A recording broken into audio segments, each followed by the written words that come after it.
What even is fear? So when we're looking at what fear is, I like to think back to when I first became a teacher, and I used to get up in front of a group of kids and I would just profusely sweat from my back in particular. And the strange thing was, it wasn't that I was worried or scared. I wasn't scared of what I was about to do. Like, I was very comfortable in front of a group. I was very uncomfortable teaching in front of these kids.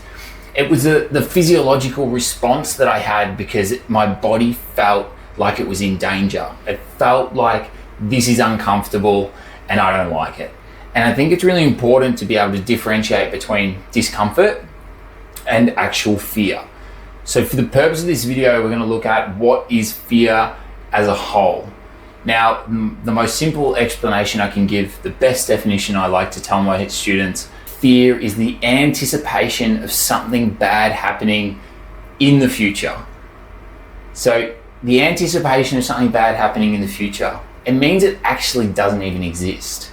Fear never has a place in real time. It's always worrying about something that might happen or could happen later on.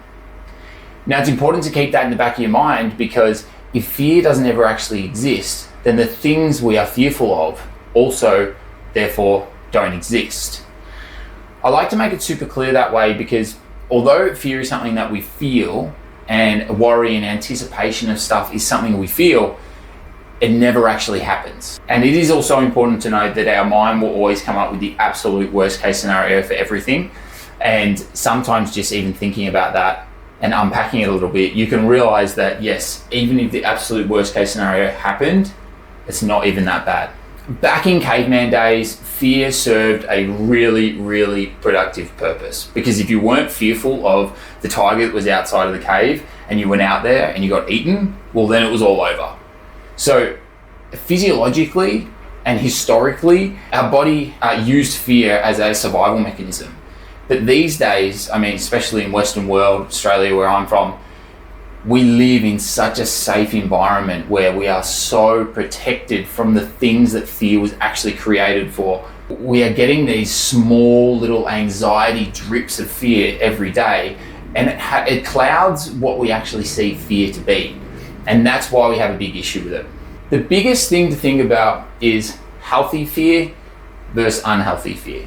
Now, a healthy fear is reality-based and it's actually helpful for you. So if you're fearful that you're going to be late for work and you're going to lose your job, if you're fearful that you're nasty to your partner and they're going to get angry at you, that's actually a healthy fear. So then you start to think of ways that you can prevent that from happening. What can I actually do to not be late for work? All right, well, I'll just leave with enough time. How can I not upset my partner? Okay, well, I won't stay out really late and be nasty to them. So if you are fearful of things that are actually in your control and that you can manage, then that's all right. When we get into unhelpful fear, it's what is harmful to us, and it's exaggerated.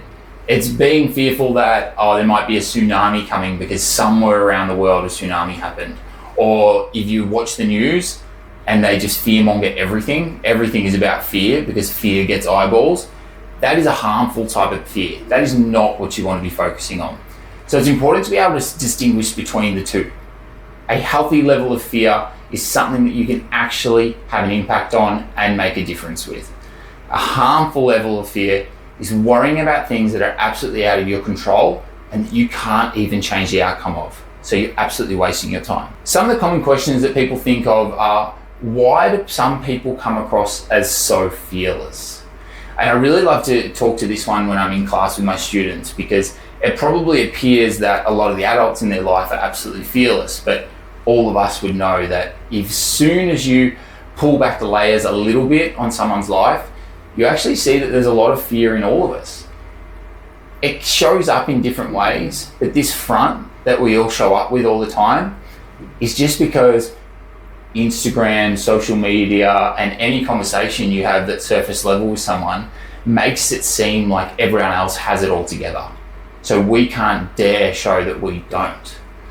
The reality is all of us have a certain level of fear that we deal with day to day, and it's just that when we show up in front of people that aren't super close to us, we show a different version of ourselves because we don't want to come across as vulnerable. We want to show that we know what we're doing or that we have it together.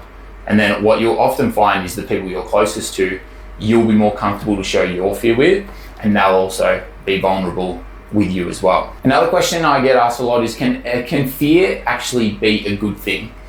And yes, it definitely can be. I know for myself, one of the biggest fears of mine has always been not living the life that I want for myself, not providing to the level that I want for my family, for me and Em and our future kids. That's always been a big fear of mine, and I use that to drive positive action. I feel like if you go through your whole life not fearing anything, then you're never going to be equipped for when bad things actually happen, or you're never going to be driven by any sort of you're never going to be motivated to really do anything. Someone who is unfearful, someone who pretends that everything is just sunshine and rainbows all the time, there's a certain level of naivety to that and a bit of denial in what the world really is. So I think fear can definitely be used in a positive way. You just need to be able to differentiate between, is it healthy, can I control it, or is it unhealthy and controlling my mind and not actually serving any benefit for me? A common myth that is associated with fear is that facing your fears head on is the best way to get over them. Now, I know for some people this is definitely the case. Fear of heights, go and do bungee jumping or jump out of a plane. But for most things that you're fearful of, you're better off taking the approach of drip feeding exposure to that fear. So not diving all in at once, but slowly introducing it to yourself so that you can get used to what it is to actually have that in your life. Now, maybe if you're fearful of asking someone on a date, just talking to randoms would be the start of that, instead of going out and putting yourself in an opportunity to almost definitely get rejected. So there's a way to approach it that's not going to be so dangerous to your self-esteem or actually yourself. So I wouldn't agree with facing your fears head on to be fact. I would probably lean more towards that one being a myth. A few strategies to overcome your fear would be, first off, you need to identify the root cause of that fear. So why do you actually have it? Where did it come from? Is it your fear? Was it your parents' fear? A lot of what we fear is what we grew up around. So if you grew up in a house with not much money, you're probably fearful that if you ever do get money, you're not going to be able to hold on to it. So being able to identify where these fears actually originated will help you unpack how to get rid of that fear as well. Because we aren't our family's life. We aren't living what they lived. We are creating our own path. And part of that is understanding where our fear actually came from. The second strategy is to challenge the negative thought patterns. So when we're fearful of something, we often associate a lot of negativity with that. I don't want this to happen.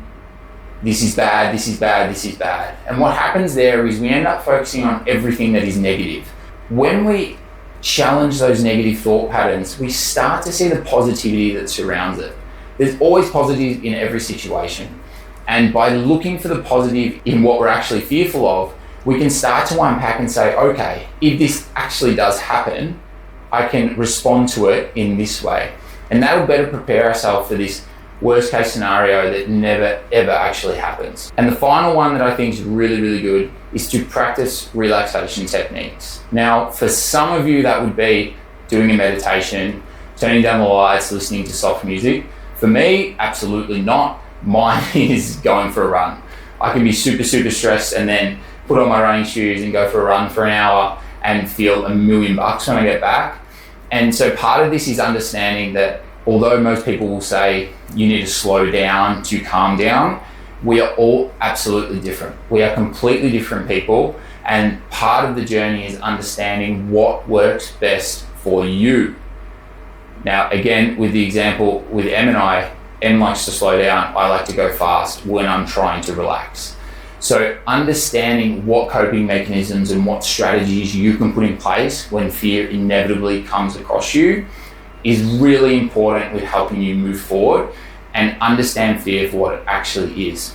Overall, it's important to know that fear will show up in our lives constantly, and it's more about how we respond to it than trying to avoid it altogether. Fear is going to happen. And the great thing about it is when you're fearful of something and you actually experience it, you get to see what it really looks like, not the crazy story that your mind made up of it before it happened. Comment below what you're always fearful of, and let's see if we can work through this together.